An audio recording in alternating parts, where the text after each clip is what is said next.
الان در رابطه با اون اعدادی که گفتم، اون اعداد ما اینجا وارد کردیم، به این ربات دادیم.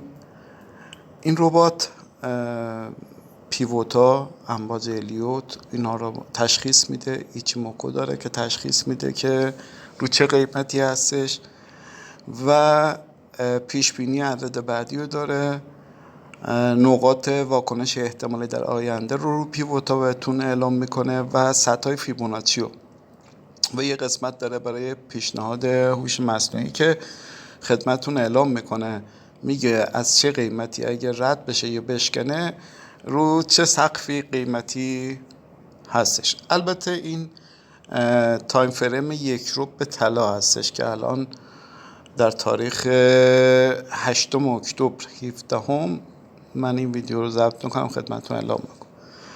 و الان این ربات هم به همین صورت تحلیل ایچیموکو داره، سطح فیبوناچی بهتون اعلام میکنه، قیمتایی که در آینده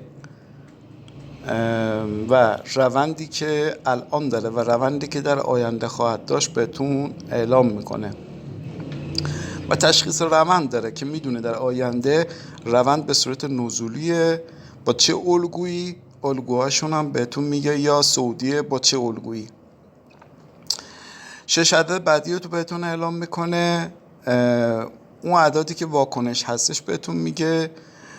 نقاط ورود رو بهتون اعلام میکنه، رو چه نقطه میتونید ورود کنید و چه نقطه میتونید خارج بشید و با تجزیه و تحلیل.